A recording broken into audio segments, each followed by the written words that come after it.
In the bright hall of the mansion, an unexpected moment silenced everything. The little girl, bald from treatment yet smiling with innocent light, looked at the maid as if she were her true mother. The young woman, dressed in a crisp blue uniform and yellow gloves, offered her a small piece of cake with tears shimmering in her eyes. From the doorway, the millionaire froze. How could the tender love that comforted his daughter most come not from him, but from this humble woman? What he was about to discover would shake his pride and reveal the true meaning of family. And before we continue, let me wish you peace and health. Tell me, from which country and at what hour are you watching this story? In the grand Newport mansion, silence echoed louder than the Atlantic waves outside. Elliot Marston had everything money could buy except laughter at his dinner table. The estate stood proud on a cliff overlooking the restless ocean, with stone columns and tall windows catching the last light of day. On the surface, it was majestic, admired by neighbors and tourists alike. But inside, the air carried a chill that had nothing to do with the autumn wind. He had just ended a long call with a business partner in New York, his voice clipped and precise, leaving no room for small talk. The man on the other end had tried to mention his own son's baseball game, but Elliot cut him short with a reminder about quarterly numbers. Even when he set the phone down, his expression remained stern, his jaw tight. He pushed the sleek leather chair back and walked slowly toward the wide dining room where dinner waited. The dining table, polished oak with seating for 12, seemed almost absurd for one man. Lydia Cole had set it carefully, as always, with a simple meal of roast chicken, potatoes, and steamed vegetables. She moved quietly, glancing at him only once before retreating toward the kitchen. Elliot sat at the head of the table, unfolded the napkin, and began to eat in silence. The ticking of the grandfather clock filled the air, each second stretching like an echo. He cut into the chicken, chewed without tasting, and let his gaze wander across the room. On the mantel above the fireplace rested a silver frame. Inside was a photograph of his late wife, smiling warmly in a summer dress, taken long before the sickness carried her away. Elliot's eyes lingered there longer than he intended. The image reminded him not only of what he had lost, but of how much of himself he had shut away since then. For a moment, he almost allowed the ache to rise. Instead, he straightened, shook his head lightly, and focused on the plate before him. Lydia returned briefly to refill his water glass. "Would you like some more bread, sir?" she asked softly. "No, thank you," he replied curtly, his eyes never leaving the table. She nodded, set the basket down for him anyway, and slipped away with the same quiet grace. Elliot glanced at the bread but didn't touch it. He finished the meal quickly, folded his napkin with precision, and pushed the chair back. He walked into the study, a room lined with bookshelves and heavy curtains. The scent of leather and old paper filled the space. Sitting at the desk, he tried to focus on reports and charts, yet the silence pressed on him. The house was large, built to hold voices, footsteps, conversations, and laughter. Without them, its echo mocked him. Hours later, as night settled over Newport, Elliot stood by the tall window. Below, the driveway was scattered with leaves blown in from the maples along the street. The ocean roared faintly in the distance, steady and relentless. He placed a hand on the cold glass and muttered under his breath, almost to himself, "This house is too quiet." He let the words slip into the empty study, and the moment they were spoken, the truth of them lingered in the air like smoke. Elliot had spent years pretending the silence was a sign of peace, the mark of control in his empire of order. Yet now, with the autumn wind whistling faintly through the window panes, that silence felt like an accusation. He left the study and walked through the long corridor toward the main hall. His polished shoes echoed on the marble, each step reminding him of the void in the house. Lydia had finished cleaning and had retreated to her quarters. He barely noticed the light under her door. Passing the staircase, he glanced at the portraits of Marston's past. Stern men in suits, women posed with dignity. They all seemed to stare at him, as if measuring his worth against generations gone by. He sighed, loosening his tie, and wondered if they would see his wealth as triumph or his emptiness as failure. The night outside grew deeper. Elliot stepped onto the back porch, where the Atlantic stretched out in the dark, waves breaking against the rocks below. The air smelled of salt and seaweed carried in from the tide. He closed his eyes and let the wind press against him, almost daring it to shake the weight off his shoulders. But when he turned back toward the mansion, the lights glowed warmly in the windows, and yet not a single sound drifted out. He returned inside and made his way to the living room. The grandfather clock struck 9. He poured himself a small glass of bourbon, the amber liquid catching the lamplight, and lowered into the armchair. He had done this ritual countless nights. A drink, a quiet reflection, then bed. Yet something about this night felt heavier, as if the silence had reached a breaking point. His eyes roamed again to the photograph of his wife. Her smile, frozen in time, seemed to mock the man he had become. He leaned forward, pressing his temples with his fingers. For a brief instant, he imagined what it would sound like if children's laughter filled these walls again, the patter of feet on the stairs, the squeals of a game played in the hall. He pushed the thought away with a growl, muttering that he had no patience for fantasies. But the house did not yield to his denial. It stood there, immense, echoing with emptiness. He rose, paced the hall again, and paused at the front door. Outside, the street lamps glowed faintly, casting pools of yellow on the quiet lane. A neighbor's dog barked once, then fell silent. Elliot's breath fogged against the cold glass of the door, and for the first time in years, he admitted quietly, "I don't know what this place is without her." When he finally climbed the stairs, fatigue weighed on him, but sleep did not come easily. He tossed, turned, rose again, and returned to the hall below. The house seemed determined to keep him awake, as though waiting for something. He stood by the window once more, his reflection mingling with the night beyond. And then, so faint at first he thought it was a trick of memory, he heard it. A sound he had not expected, not within these walls. Soft, bright laughter. It drifted in from the garden, carried by the breeze through the half-open window. He froze, his breath caught.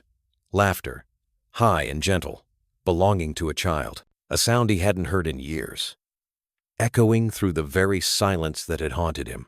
That same night, faint laughter from a child drifts in from the garden, a sound Elliot hasn't heard in years. Under a maple tree glowing red, a frail little girl clutched a sketchbook, drawing waves she could barely chase. The air smelled of damp leaves and salt from the nearby Atlantic, drifting up the cliffs of Newport. Morning sunlight filtered through branches, scattering gold patches across the grass where the girl sat wrapped in a knitted shawl. Her small shoulders rose and fell with careful breaths, as though even the crisp air carried weight. The garden behind Marston House had always been trimmed to perfection.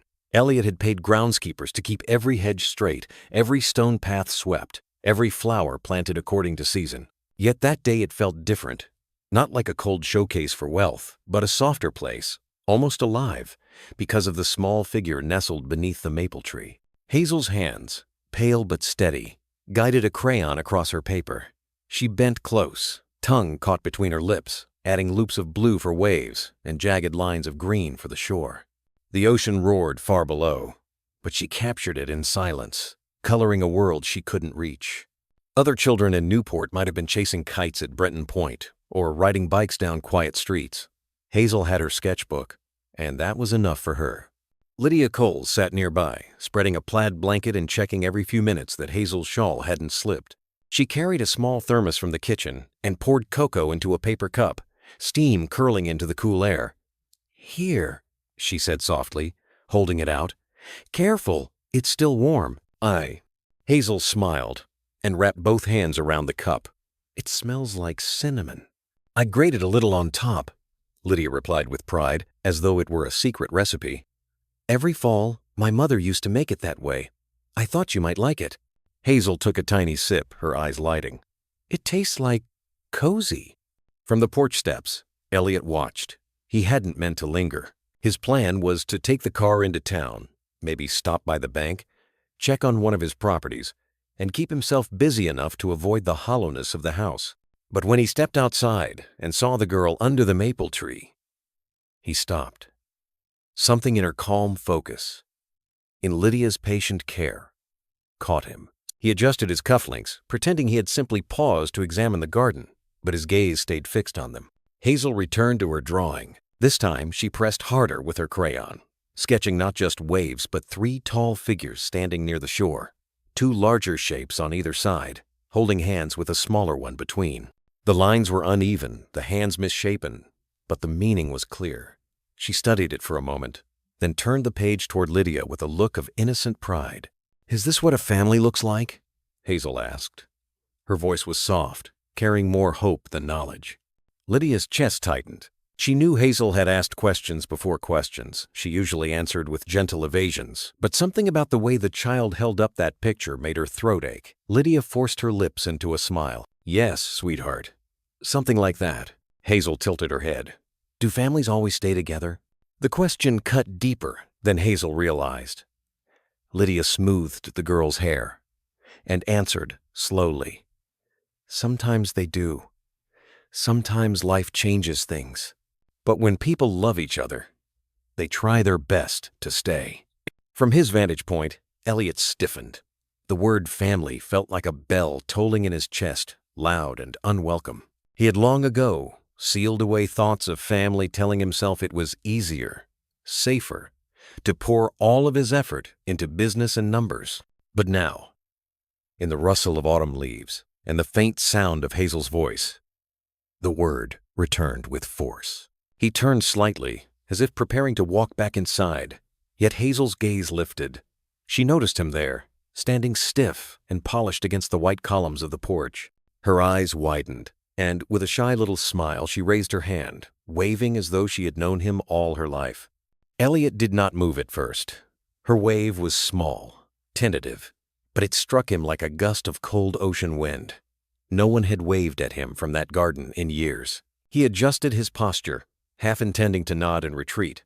Yet Hazel's hand remained lifted, waiting, as though she expected acknowledgement. Against his own instinct, Elliot raised his hand slowly in return. Hazel's face brightened. She set her cocoa aside and leaned toward Lydia, whispering loud enough for Elliot to hear, "He saw me." Lydia followed her gaze, her own eyes meeting Elliot's for a brief, unspoken moment. There was no accusation in her look, only quiet encouragement, as though she were silently urging him not to turn away. She smoothed Hazel's shawl again and said gently, "Why don't you show him your drawing?" Hazel hesitated, then held up the page with the 3 figures. The autumn breeze tugged at it, but she kept her grip firm. "Do you like it?" she called, her voice carrying across the lawn. Elliot cleared his throat. The distance between them was only a few yards, but it felt like a chasm.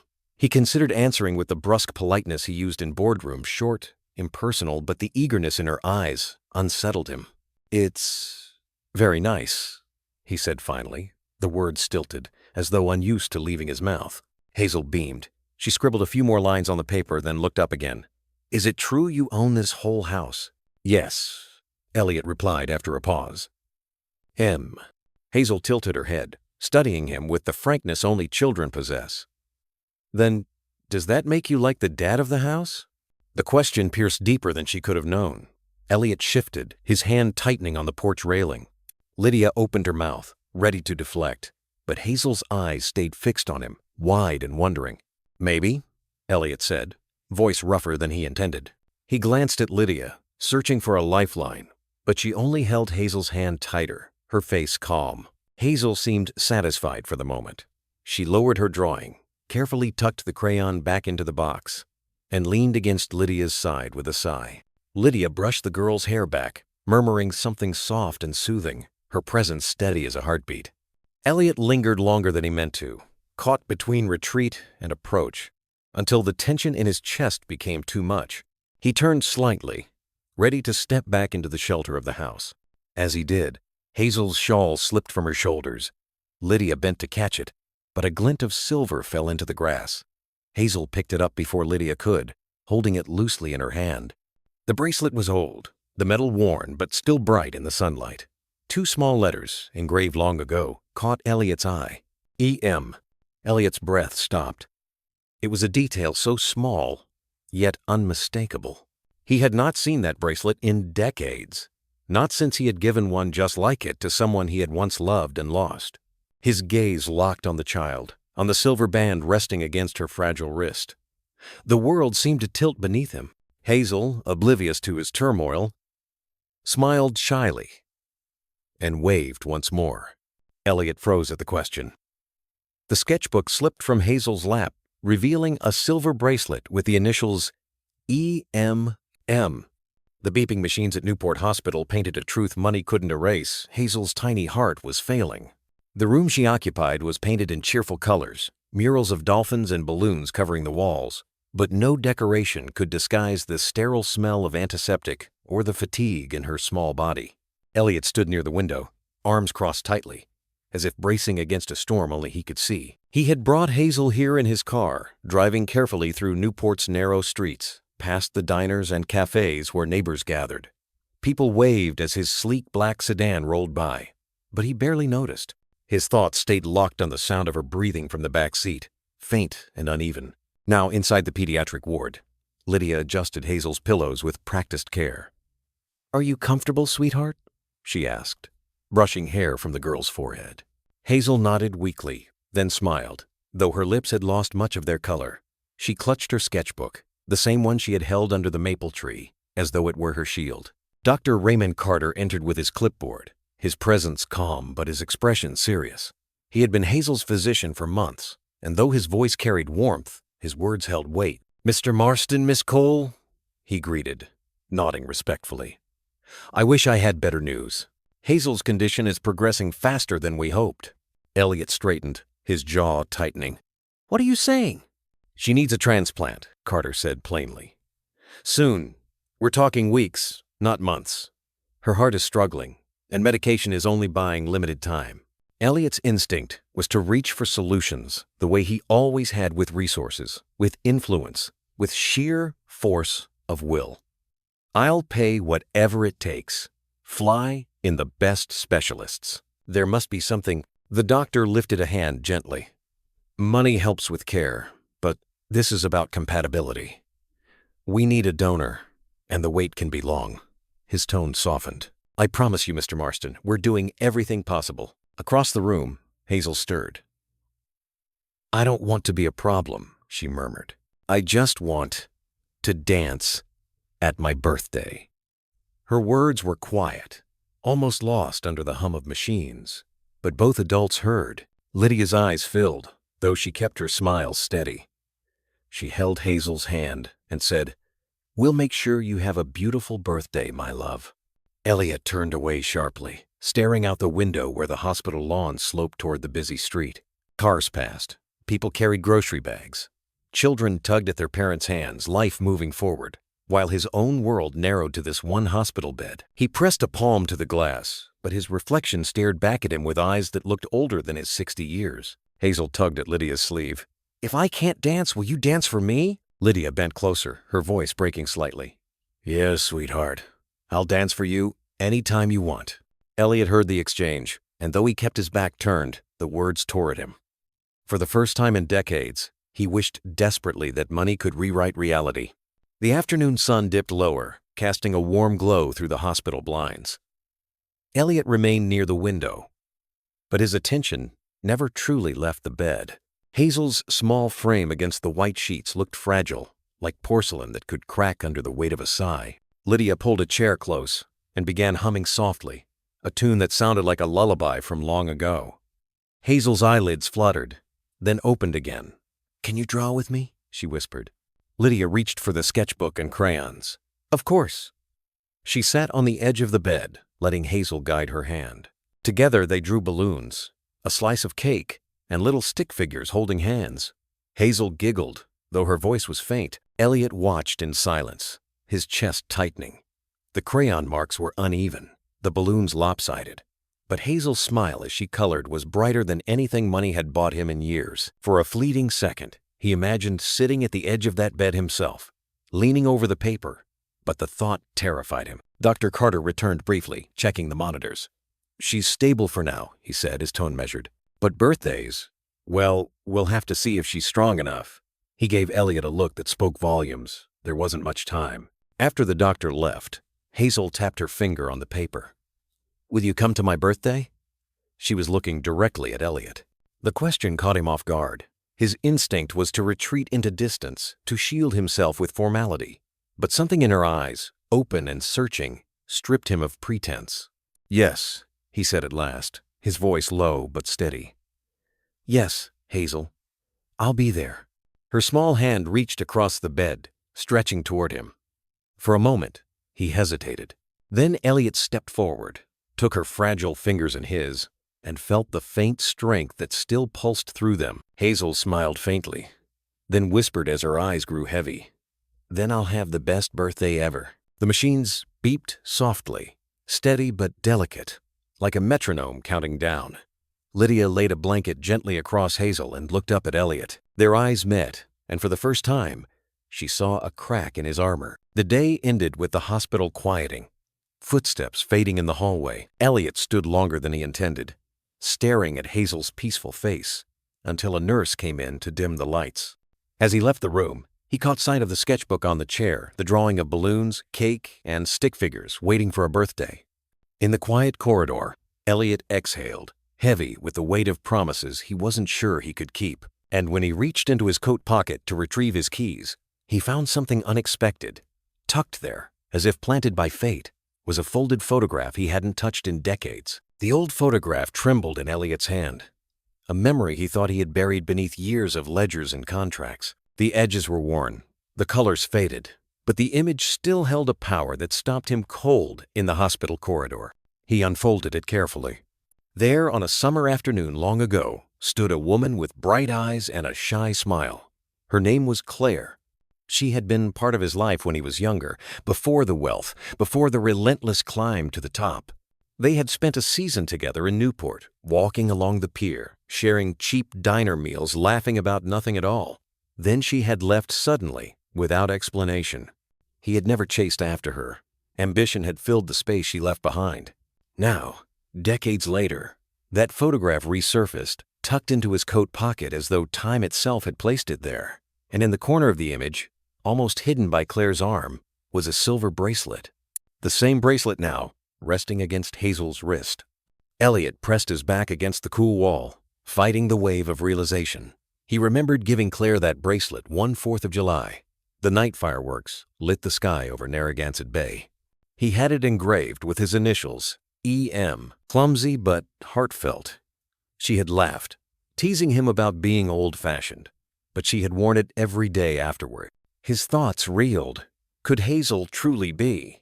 The idea seemed impossible, and yet every detail aligned. The initials, the timing, the way Hazel's eyes, when she looked up at him, mirrored Claire's so uncannily. Lydia's voice pulled him back. She had stepped quietly into the hallway, noticing the strain in his face. "Are you all right, Mr. Marston?" He folded the photo quickly, too late to hide the tremor in his hands. "I'm fine," he muttered, though the words carried no conviction. Lydia studied him, her expression gentle but perceptive. "You're not fine," she said softly. "Something about Hazel. It's shaken you." Elliot looked away, unwilling to expose what was clawing at his chest. Yet Lydia's calm presence, steady and kind, loosened something in him. "That bracelet," he admitted. "I've seen it before. I gave it to someone I once cared for." Lydia's eyes widened slightly. "Hazel's mother?" "I don't know," Elliot said, his voice breaking. "But it feels like the past is staring me in the face, demanding answers I never asked for." Down the hall, Hazel stirred in her sleep, murmuring softly as if caught in a dream. The machines beeped steadily, a fragile reminder of how little time they had. Elliot slipped the photograph back into his coat, but the weight of it pressed harder than stone. He knew he couldn't ignore it any longer.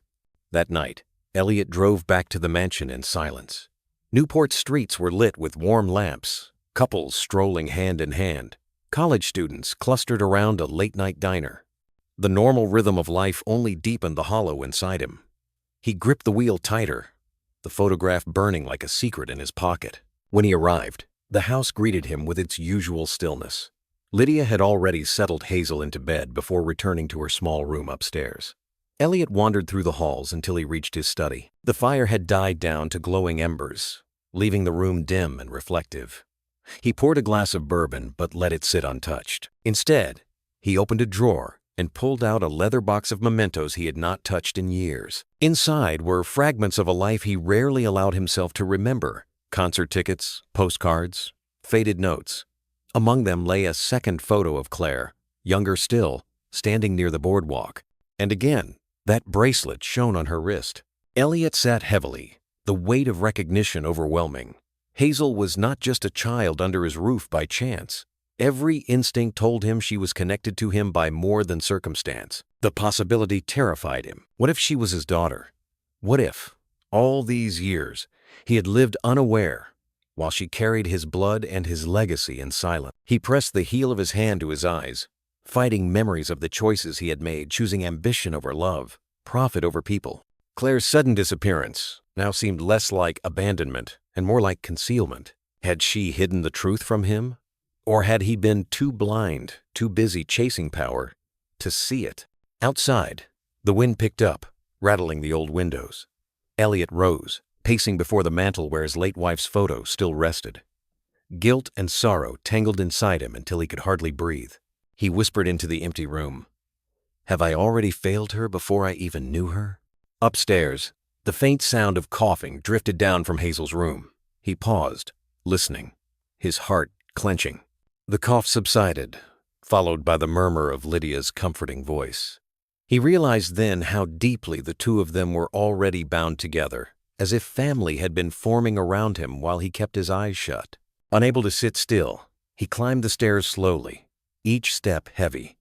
He stopped at Hazel's door. Through the crack, he saw her asleep, a small figure curled beneath the blankets, the bracelet gleaming faintly on her wrist. Lydia sat beside the bed, watching over her like a sentinel of quiet devotion. Elliot lingered in the shadows, afraid to step inside, afraid of what the truth would demand of him. Yet his gaze stayed fixed on Hazel's breathing, steady but fragile, and on that silver band connecting past to present. He turned back toward the hallway, his hands trembling, and in that instant, a memory came so vividly it nearly dropped him to his knees.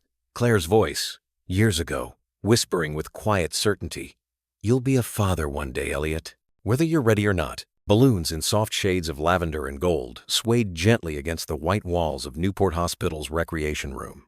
The space, usually quiet and clinical, had been carefully rearranged. Nurses had rolled out equipment, cleared away extra chairs, and strung paper garlands across the ceiling. A hand-painted banner, "Happy Birthday Hazel," hung slightly crooked, painted by her classmates with bold strokes of red and green. The smell of disinfectant lingered faintly, but it mixed now with sweeter aromas, vanilla frosting, cinnamon cookies, and even the hint of pumpkin pie one of the parents had brought. Lydia had spent the night before in the hospital's small staff kitchen, convincing an old friend on duty to let her use the oven. The cake she baked was simple, 2 layers of vanilla with homemade frosting, but she had decorated it with 6 pink candles and sugar flowers that looked delicate as lace. Hazel sat in her wheelchair near the center of the room, wrapped in a pale pink dress Lydia had sewn from leftover fabric pieces. The sleeves puffed slightly, giving her thin arms more softness. On her head rested a paper crown with glitter glued unevenly along the edges. She leaned forward, eyes wide, taking in every detail around her as though she didn't want to miss a second. A group of children from her class had gathered, their backpacks piled in the corner. Jackets hung haphazardly on the backs of folding chairs. They whispered excitedly, each holding a small gift or a handmade card. One boy held a drawing of a seagull with Hazel's name written above it in careful block letters. Another girl clutched a friendship bracelet of braided yarn. The children weren't used to seeing Hazel outside the classroom for long, and certainly not like this, surrounded by balloons and cake. Elliot stood just inside the doorway, uncertain. He wore his tailored navy suit, though he had left the tie behind, trying to appear less formal. Even so, he looked out of place among the children in bright sweaters and sneakers, the parents chatting in small clusters, the nurses bustling back and forth. He had stood in grand ballrooms, spoken before congressmen, sealed million-dollar deals with a handshake. But now, watching Hazel smile beneath her paper crown, he felt more unsteady than ever. Lydia appeared at his side, balancing a tray of paper cups filled with apple juice. Her voice was low, almost conspiratorial. "Would you help pass these out?" Elliot blinked, unused to being given such a simple task. Yet he nodded, took the tray, and moved among the children. His hands, often sure and commanding in boardrooms, trembled slightly as he bent to hand each child a cup. "Here you go," he muttered awkwardly. But the children smiled, thanked him, and moved on. By the time the tray was empty, his movements had softened, the stiffness replaced with something almost gentle. "Daddy came," Hazel's voice rang out suddenly. She beamed, her eyes finding him as if there had never been any doubt. Conversations hushed. A few parents glanced toward Elliot, their expressions curious but not unkind. Lydia froze, her gaze flicking to him, waiting. Elliot felt the words strike him with the weight of a bell tolling in his chest. Daddy. No one had told her to say it. It had come purely from Hazel's heart. He opened his mouth, unsure if he should correct her, but Hazel's radiant smile stopped him. Instead, he allowed himself a small nod. The nurses began to gather the children closer. Lydia placed the cake in the center, candles flickering softly. The violinist, a young man from the local conservatory who had volunteered his time, lifted his bow and began to play the opening notes of Happy Birthday. The children's voices joined, high and uneven, the adults filling in the melody. Hazel closed her eyes, hands clasped in front of her. The song swelled around her, and when it ended, she leaned forward, breath shaky but determined. She whispered her wish softly, then blew out the 6 candles. The room erupted in cheers. Applause echoed off the sterile walls, transforming the hospital room into something almost magical. For that moment, it wasn't a ward of illness, but a sanctuary of love. Hazel leaned back, breathless but glowing, her small shoulders trembling with joy. She turned to Elliot, her voice barely louder than a whisper. "Do you think wishes come true?" Elliot hesitated at Hazel's question. He had answered shareholders with certainty, judges with logic, and reporters with sharp precision. Yet this child's quiet question unsettled him more than any of those. He cleared his throat, his voice low and deliberate. "Sometimes," he said, meeting Hazel's wide eyes, "sometimes wishes do come true, especially when you believe in them."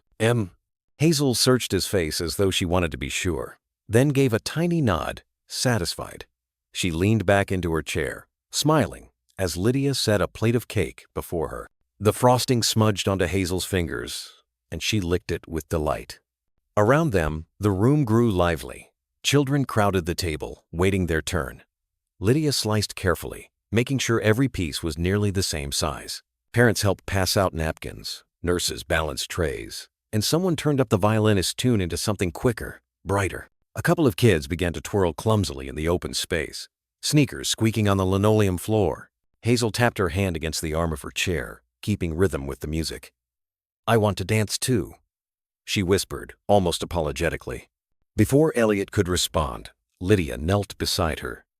"Then let's dance, right here." She clasped Hazel's hands and swayed gently, creating a rhythm the girl could follow without leaving her chair. Other children clapped in time, circling around them like petals in motion. Hazel's laughter rang out, light and clear, chasing away the clinical feel of the hospital for those precious moments. Elliot stood watching, something deep inside him unraveling. He had always measured worth by achievement, by polished results. Yet here, in a simple hospital room with juice boxes and paper crowns, he saw joy more valuable than any deal he had ever signed. He found himself stepping closer, resting one hand on Hazel's shoulder as Lydia twirled her lightly in place. The child's grin widened, as though his presence completed the circle. When the music softened, Hazel leaned back, cheeks flushed with effort. "Best birthday," she murmured, barely above a breath. Lydia dabbed her forehead with a napkin, whispering reassurance. Hazel reached for her sketchbook, crayons scattered beside the cake plates. Slowly, carefully, she drew 3 figures again, 2 tall, 1 small in between. This time she added bold letters underneath, shaky but legible. "My family." The page wobbled in her weak grip as she held it up. "See?" she said with quiet pride. Lydia's throat tightened, eyes shimmering. Elliot felt the air shift in his chest, his guard crumbling further. That crude sketch carried a truth he could no longer ignore. Hazel wasn't asking for riches or miracles. She was asking for belonging. The party wound down as the evening light faded outside. Parents gathered coats, thanking Lydia and the nurses. The children waved, clutching balloons and leftover cookies. The violinist packed his case, nodding politely toward Elliot before slipping out. Soon, the room emptied, leaving only streamers drifting slightly in the air conditioning and a few crumbs on the table. Hazel, drowsy from excitement, slumped in her chair. Elliot stepped forward without thinking, bending to lift her. She was so light in his arms, it startled him. Her head rested against his shoulder as naturally as if she had always belonged there. Best birthday ever, she murmured into his jacket, already drifting toward sleep. Lydia walked beside them as Elliot carried her back down the hall. Nurses smiled, stepping aside, their expressions tender. In the quiet of Hazel's room, Elliot laid her carefully in bed, adjusting the blanket around her shoulders. She stirred only slightly, clutching her sketchbook even as sleep pulled her deeper. He turned toward the doorway, ready to leave her to rest. But as he shifted, the sketchbook slipped from Hazel's grasp, falling open on the floor. Elliot stooped to pick it up, his eyes drawn again to the drawing of 3 figures, 2 tall, 1 small.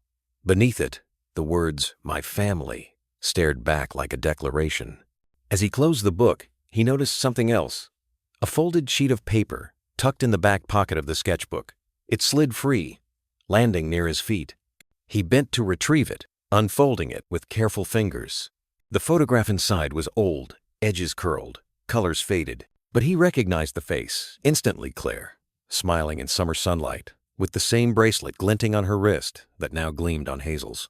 Elliot froze, the sketchbook in one hand, the photograph in the other. His breath caught in his throat as the truth closed in tighter than ever before. The photograph weighed heavier than any contract Elliot had ever signed.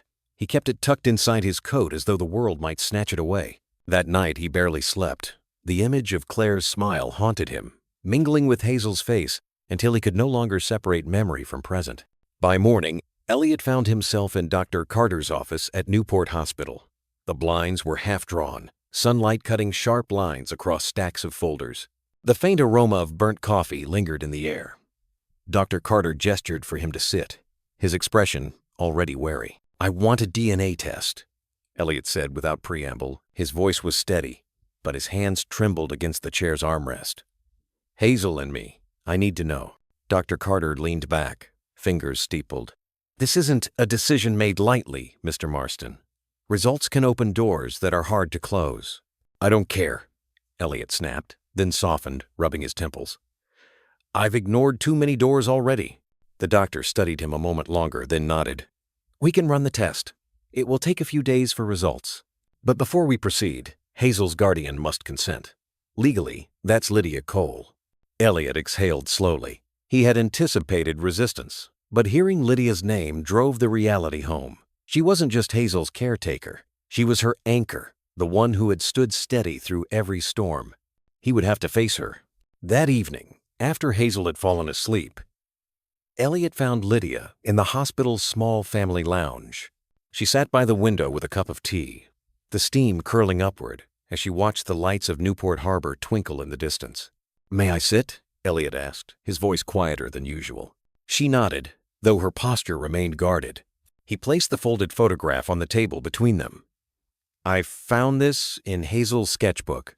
Lydia's eyes flicked to it, then back to him. "I know the picture," she said softly. "Hazel keeps it hidden. It's all she has left of her mother."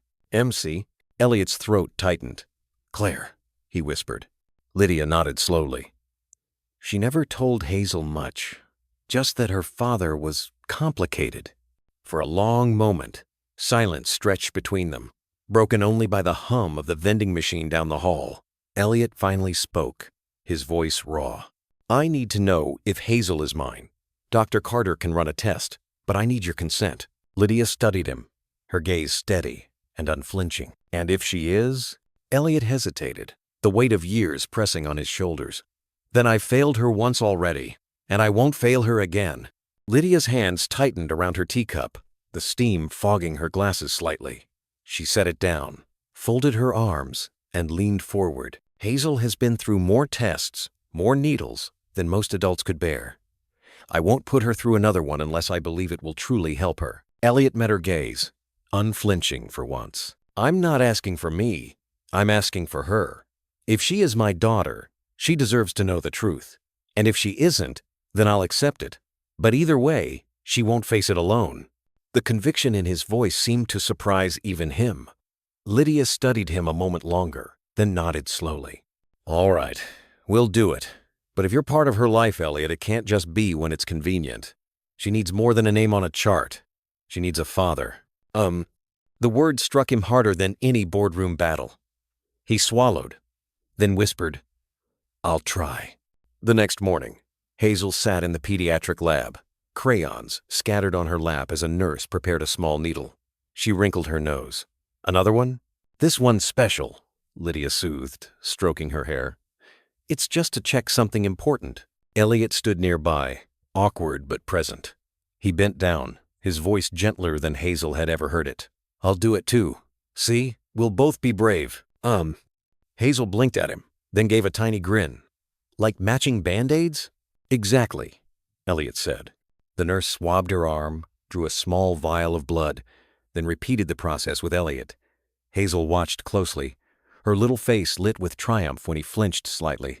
Told you it stings, she teased, her laughter like sunlight in the sterile room. For days afterward, Elliot walked the mansion's echoing halls with restless steps, waiting for the phone call. He found himself pausing in front of Hazel's drawings pinned to the hospital's bulletin board, or replaying the sound of her laugh, as if it were a forgotten melody. Lydia noticed the change, how he stopped talking about business trips, and instead asked about Hazel's favorite stories, her routines, even her favorite color of balloon. Finally, Dr. Carter called them into his office. The blinds were drawn, the air heavy with anticipation. He held a thin envelope in his hand, his expression carefully neutral. Mr. Marston, Miss Cole, Hazel, he began, nodding to each of them. The results came back this morning. Hazel swung her legs idly from the chair, oblivious to the weight pressing on the adults. Elliot gripped the armrest, his pulse pounding in his ears. Dr. Carter unfolded the paper, glanced at it, then looked directly at Elliot. The test shows a 99.9% probability. Hazel is your biological daughter. The words landed like thunder. Elliot inhaled sharply, his eyes flicking to Hazel, who still hummed softly, unaware. Lydia reached for the child's hand, squeezing it as though grounding them all. Elliot leaned forward, elbows on his knees, his voice rough. So all these years. Dr. Carter nodded gently. Yes. Hazel tilted her head. Did I win something? She asked, confused by the sudden silence.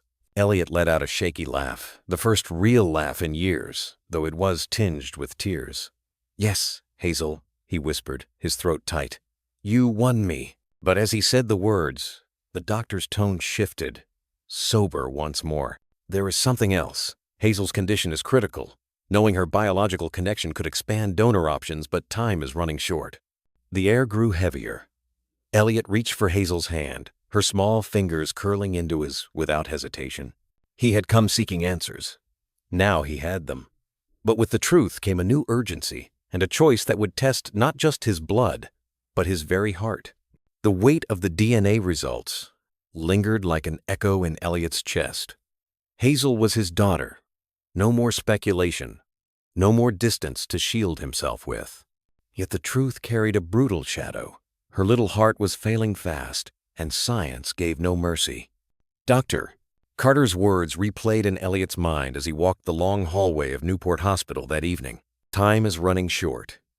Each step felt heavier, the sterile lights buzzing above him like reminders of all he could not control. When he pushed open the door to Hazel's room, he found Lydia seated at her bedside, stroking Hazel's hair as she slept. The sketchbook lay on the nightstand, a fresh drawing of balloons and waves unfinished. Hazel's breathing was uneven, shallow, yet her face glowed in sleep as though she were dreaming something gentle. Lydia looked up. In her eyes was exhaustion, but also resolve. She doesn't know yet, she whispered, careful not to wake Hazel. She still thinks her birthday wish fixed everything. Elliot sank into the chair across from her. His voice cracked despite his effort to hold steady. She's my daughter. Lydia nodded slowly. I know. I've suspected for a while. The way she looks at you. The way you look at her. For a moment, silence enveloped them, broken only by the rhythmic beep of the monitor. Then Lydia straightened, her voice firm. There may be a way to help her. I've been tested. I'm a match. Elliot froze. What? I can donate part of my liver, she said, her hands trembling, but her tone unwavering. It's risky, but it gives her a chance. The room seemed to spin. Elliot shot to his feet, pacing the narrow space. Absolutely not. I won't let you risk your life. I already lost Claire. I can't lose you too. Lydia's eyes hardened, though her voice stayed calm. This isn't about you, Elliot. This is about Hazel. She calls me her second mom. How can I look her in the eye and not try when I can try? He turned, fists clenched at his sides, every instinct screaming to shut the door on danger. Yet Hazel stirred in her sleep, murmuring something unintelligible, and both adults fell still, watching her fragile chest rise and fall. Elliot swallowed hard. There has to be another way. Another donor. Another option. There isn't, Lydia cut in, her tone sharp for the first time, then softer. I've carried her through every fever, every night she cried in pain. I can carry this too, even if it costs me. Her words pierced him deeper than any business betrayal or courtroom defeat. He collapsed back into the chair, burying his face in his hands. For a man who had built empires, he had never felt so powerless. Lydia reached across the small gap, her fingers brushing his arm. You don't have to be strong for the world right now. Just be strong for her. The following morning, Newport Hospital buzzed with unusual quiet. The nurses moved with hushed purpose, as though the walls themselves understood the gravity of what was about to unfold. Elliot stood outside Hazel's room, staring through the glass panel at his daughter. She was awake, clutching her stuffed rabbit, eyes brighter than her frail body suggested. Daddy, Hazel said softly when he stepped inside. The word still startled him, still carried a weight he wasn't sure he deserved. Will you be there when I wake up? The question sliced through every wall he had built. Elliot's knees nearly buckled. He crossed to her side, kneeling so his eyes met hers. Yes, he whispered, his voice breaking. I'll be here. When you open your eyes, I'll be right here. Hazel seemed satisfied, leaning back with a tired smile. Then I'm not scared. Dr. Carter entered, clipboard in hand. We're ready, he said quietly. Mr. Marston, we'll need you to sign the consent forms. Elliot froze, the papers trembling in his grip. He looked at Lydia, already dressed in a pale blue gown, her hair tucked back, her expression calm but resolute. She gave him a single nod, as if to say this is the way. His signature had sealed mergers worth millions, had changed the course of companies, even cities. Yet never had his hand shaken the way it did now, scrawling his name to give permission for the two people he loved most to step into an operating room. When the gurneys arrived, Hazel reached out with both hands. Elliot took one, Lydia the other. For a brief moment, the three of them formed a circle of touch, fragile yet unbreakable. As the nurses wheeled them away, Elliot followed until the double doors stopped him. He stood there, long after they had disappeared, staring at the sign, Surgical Unit Authorized Personnel Only. His reflection in the glass looked hollow, stripped of power, stripped of excuses. Hours passed like years. He paced the waiting room, ignored calls, buzzing on his phone, left his untouched coffee to grow cold. He prayed, though he hadn't prayed in decades. He whispered promises into the empty air, bargains with a God he wasn't sure was listening. Finally, Dr. Carter appeared, his face lined with exhaustion. Elliot surged to his feet. Tell me. The doctor's lips curved, just slightly. The surgery went well. Both patients are stable. It will take time, but Hazel has a fighting chance now. And Lydia, she's resting. She was extraordinary. Relief flooded Elliot so swiftly his vision blurred. He pressed a hand to his face, the tears unchecked this time. For the first time in years, he wept openly, not from loss, but from the unbearable gift of hope. He walked to the recovery room, where two beds stood side by side. Hazel slept peacefully, color already returning to her cheeks. Beside her, Lydia lay pale but steady, the monitor's rhythm constant. Elliot moved between them, taking Hazel's small hand in one of his, Lydia's worn hand in the other. For hours he sat there holding both, whispering again and again, "Thank you, thank you." 1 year later, the Marston mansion no longer echoed with emptiness. Instead, it hummed with laughter, footsteps, and the warm chaos of life returning. On a crisp spring afternoon, balloons bobbed in the garden, and a long wooden table was spread with picnic food potato salad, corn on the cob, fried chicken from the local diner, and a tall birthday cake with white frosting. Hazel, her hair grown back into soft curls, wore a yellow sundress and ran across the lawn, her rabbit tucked under one arm. Friends from school chased after her, their giggles carrying across the hedges. She stopped only to shout, "Daddy, watch me!" Before darting toward the swing Lydia had tied to the old oak tree. Elliot stood on the porch, his sleeves rolled, a camera hanging around his neck. The once rigid CEO now looked like any other father hosting a backyard birthday, his smile lines deeper, his eyes softer. He waved at Hazel, calling back, "I see you, birthday girl. Higher, but not too high." Inside, Lydia placed plates on the counter, her movements slower but steady. The surgery had left a scar, a reminder of her choice, but it never dimmed her spirit. She glanced out the window, catching sight of Elliot lifting Hazel into the swing. A small smile curved her lips. Later, as the children gathered around the cake, Hazel squeezed between Lydia and Elliot. 7 candles flickered in the breeze. Elliot held the cake steady, while Lydia smoothed Hazel's hair. "Make a wish, sweetheart," Lydia whispered. Hazel closed her eyes tight. When she opened them, she didn't share her wish, but the way she leaned into both of them said enough. She blew out the candles in one big breath, and the children clapped. Elliot felt his throat tighten. A year ago, he had stood in a hospital praying not to lose her. Now she was glowing before him, her laughter ringing like church bells on a Sunday morning. Yet as the party wound down, Hazel tugged on his sleeve. "Daddy, do you think Mom is watching me from heaven?" The question stilled him. He crouched to her level, brushing her cheek with his hand. "Yes," he said softly. "I think she's smiling at how brave you are. And I think she's grateful that Lydia and I get to love you here." And her second, Hazel's eyes glistened. She hugged him tight, and Elliot held her, feeling both the ache of loss and the fullness of new beginnings. From the porch, Lydia watched them, her heart full. She knew the road ahead wouldn't always be easy, but for the first time in years, it felt like a true family had been born not from blood alone, but from love, sacrifice, and second chances. As twilight settled over Newport, the last of Hazel's friends were picked up by their parents, waving goodbye with frosting still on their cheeks. The yard quieted, leaving only the soft creak of the swing and the hum of cicadas in the distance. Elliot gathered paper plates into a trash bag, while Lydia folded the checkered tablecloth. Hazel curled up on the porch steps, her stuffed rabbit resting in her lap. "Best birthday ever," she murmured, her voice sleepy but content. Elliot sat beside her, the cool evening breeze ruffling his hair. "Think so?" She nodded, leaning her head against his shoulder. "Because this time, I got both my moms here, and you, Daddy."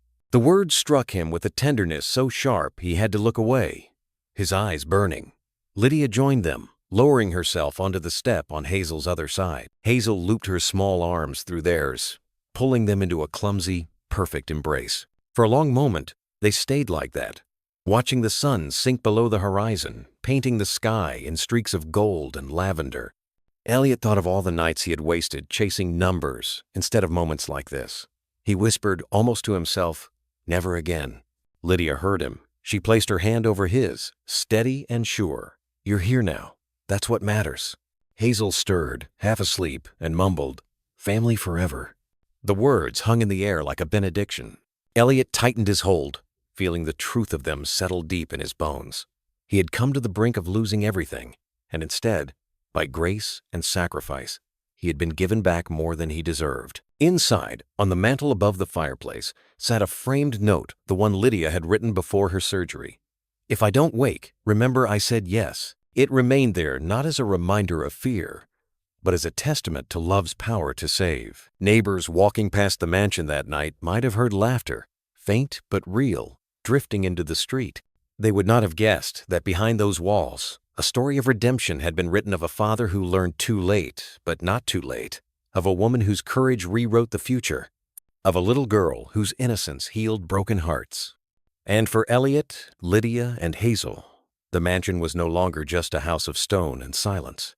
It had become a home alive with second chances, the strength of family, and the quiet miracle of love rediscovered. As the years pass, it is often the quiet evenings that linger in our memory. A porch swing creaking in the twilight, the laughter of a child drifting through the yard, the comfort of holding hands when words feel too heavy. This story of Elliot, Lydia, and little Hazel does not end with grand triumphs or riches, but with something far more enduring: a second chance at love and family. Their journey began in silence, marked by absence and regret. Yet it blossomed into a home where forgiveness replaced loneliness and where sacrifice gave birth to hope. In the glow of Hazel's birthday candles, we are reminded that life's most profound victories are not measured in boardrooms or bank accounts, but in the moments when a heart opens to embrace another. And now, dear friends, let me ask you plainly, if this story has touched your heart, press number 1 in the comments. If you feel it could be told better, leave a 0 and share your thoughts. Your voice is part of this journey too. The lesson is simple, but it is not small. Love has the power to mend what time and pride have broken. Redemption is not a grand gesture, but the daily act of showing up, again and again, for the people who need us. Just as Hazel discovered her father's arms not through money but through presence, so too can we find our greatest wealth not in possessions but in the bonds we nurture. And just as Lydia's selfless gift gave new breath to a child, so too can our kindness, whether offering a ride to a neighbor, setting an extra plate at the Sunday table, or calling a long-lost friend, be the spark that changes another life. Perhaps it is like the steady light of a porch lamp on a quiet street, guiding family members home no matter how late the hour, or like the pot of coffee brewing in a small-town diner at sunrise, promising warmth and company to anyone who sits down at the counter. These ordinary things, when done with love, become extraordinary. For those of us who have lived many seasons, we know well that regrets can weigh heavy. But this story shows that even after mistakes, there is always room to rebuild. No matter our age, it is never too late to say, "I'm here now," or "I'm sorry," or "I love you." Family by blood or by choice is the soil in which forgiveness and joy can grow again, even after the hardest winters. So, I invite you tonight, as you sit in your living room or by your kitchen window, to pause and think, who in your life might need your hand, your word, your forgiveness? Who is waiting for you to come home, not with riches, but with time, patience, and love? If this story has found a place in your heart, share it with someone you love. Let it be a reminder that none of us are beyond redemption, and that family, however it is formed, is the greatest wealth we will ever hold. Because in the end, friends, the true measure of a life is not what we leave in our accounts, but the laughter, the love, and the light we leave in the hearts of those who call us their own.